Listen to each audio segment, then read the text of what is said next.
Happy Monday, everybody. Okay, so this last week, inflation reported lower than expected. It came in at 3.2. Now, just as a side note, I typically double or triple that number just to get a real sense of what inflation really is in the economy. But given Washington statistics, we'll just go with the 3.2 for now. It wasn't expected to be that low, and it was. So that's good. That means that inflation is coming down.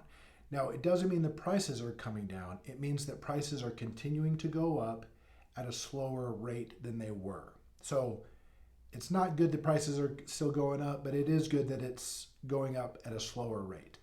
Now, that had a positive impact on the stock market because the expectation, if inflation is coming down, the expectation is that the Fed will stop raising rates. And if they stop raising rates, that will get the economy going again.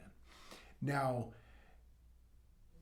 a few things have come out because of this, and the Fed is pausing rates right now, but I don't think they're anywhere close to lowering rates.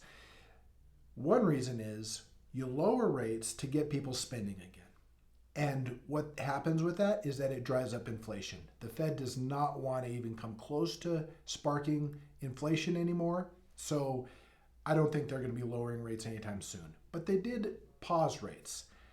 But here's an interesting thing. Jerome Powell, he's the chair of the Federal Reserve, he just made a telling statement when they were discussing these lower than expected inflation rates. He said that inflation has been giving us some head bobs, which is an interesting statement. So what he's saying is that inflation is giving us, actually I think his exact words were head fakes, is that inflation is giving us a head fake, like on a football field, where you try to trick someone into thinking where you're going to go. What's interesting about that, and I didn't really like that statement because it kind of pushes off responsibility of inflation in that, inflation isn't something that we caused. When I say we, the U.S. government and policymakers, it's something that has a mind of its own and it wants to stay high. That's not the way inflation works. We cause it by monetary policy. But the other thing that's interesting about that is that I think he's cautioning us into expecting inflation to keep coming down by calling this a head fake, that this is just a temporary low and then it may be going back up. So that was interesting news. Now, for pausing the rates, the good news is the rates aren't continuing to go up. They're not going to come back down. So what does this mean with rates paused? Well, it's not great news because for us, the consumer, that means our interest rates are still going to be high. So if you're trying to get a mortgage right now, they're still high. If you're trying to qualify for an auto loan, those rates are still high. Credit cards, those rates are still high. What does that mean for businesses? Well, businesses aren't going to be on a real high borrowing spree, right? They're not going to be borrowing money to plow that money back into their company for reinvestment because the rates are too high.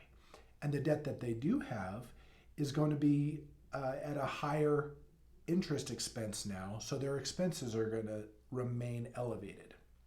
This will have an impact on businesses, and that's when we're going to start seeing, eventually, we're going to start seeing the stock prices come down as a reflection of this.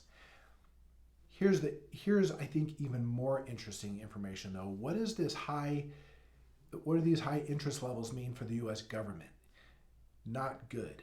So the top three expenses for the United States government are number one, Social Security, number two, the US military, and number three, our interest, the interest to pay US debt. Now, how does the US go into so much debt? Easy. They spend more than they make. They make money in tax revenue and then they spend money, but they spend more than they make.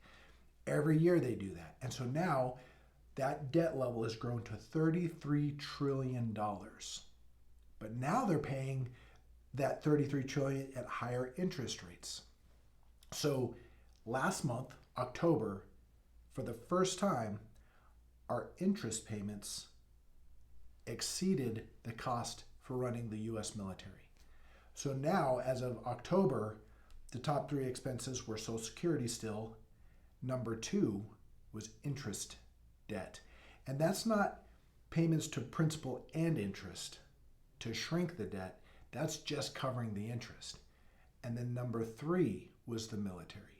And that's saying a lot because the U.S. military is the largest military the world's ever seen. We spend more on our military than any other country. But we spend more on our interest than we do on our military. So what does this mean for the U.S. dollar?